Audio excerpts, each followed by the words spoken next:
Pour des millions de téléspectateurs, Bruno Salomon est et restera Denis Boulay, le père attachant mais gentiment dépassé de la série Fais pas ci, fais pas ça. Le comédien nous a quittés ce dimanche 15 mars à l'âge de 55 ans, après s'être battu contre une longue maladie, précise son agent Laurent Grégoire. Un baccès en poche, Bruno Salomon débute sa carrière sur les planches au milieu des années 90. Il écume les cafés-théâtres avec des spectacles comiques dans lesquels il impose un genre basé sur l'absurde. Après sa participation à l'émission télévisée Graines de Star en 1996, son passage sur la scène parisienne du Carré Blanc est décisif. Il y fait la connaissance d'Éric Collado, Éric Massot, Emmanuel Joucla et Jean Dujardin, avec lesquels il forme en 1998 la populaire troupe des Nous c'est nous, qui fera les beaux jours de l'émission La Fiesta de Patrick Sébastien.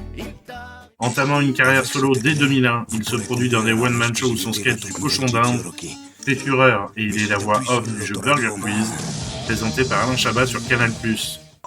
Ses débuts sur grand écran, il les effectue aux côtés de Saïd Taghmaoui dans Gamer en 2001, mais toutefois, on doit attendre 2004 pour trouver un rôle plus consistant, celui d'un pote encombrant dans Le Carton, film au casting à la fois jeune et comique.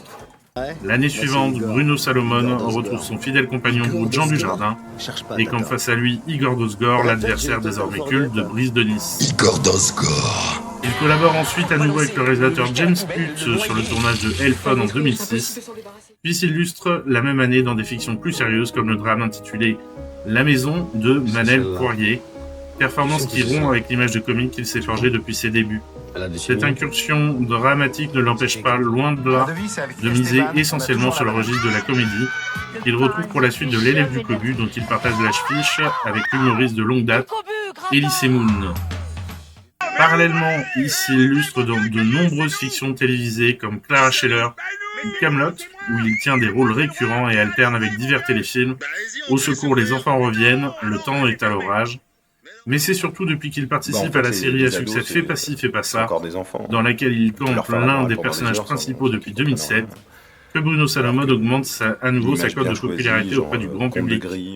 Habitué au doublage, il a également à son actif une voxographie assez conséquente, Syndrome dans Les Indestructibles en 2004, Zoc dans Lucas Fourmi malgré lui en 2006, Jolly Jumper chez Lucky Luke en 2009, Nico dans Une vie de chat en 2010, Albert dans Un monstre à Paris en 2011, ou Karl et le hibou dans Gus, Petit Oiseau, Grand Voyage. Autant d'exemples montrant à quel point cette activité constitue l'une des constantes centrales de sa carrière. Relativement rare sur grand écran, Bruno Salomon prend tout de même part à la comédie déjantée La Clinique de l'amour, où il tient l'un des rôles principaux, un chirurgien à la fois séducteur et minable. L'acteur privilégiant le petit écran reprend aussi son personnage culte d'Igor Dosgor dans Brice 3, suite de Brice de Nice, bien évidemment porté par Jean Dujardin. Je serai toujours ton meilleur ennemi. J'oublierai jamais tout ce que t'as pas fait pour moi. Ça fait plaisir de savoir que je pourrai jamais compter sur toi. Je serai jamais là quand t'auras besoin de moi. Je te souhaite malchance pour ta nouvelle vie. Prends pas soin de toi.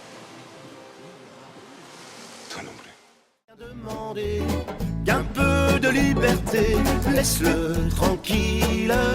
Pauvre petit poisson, la mer c'est sa maison.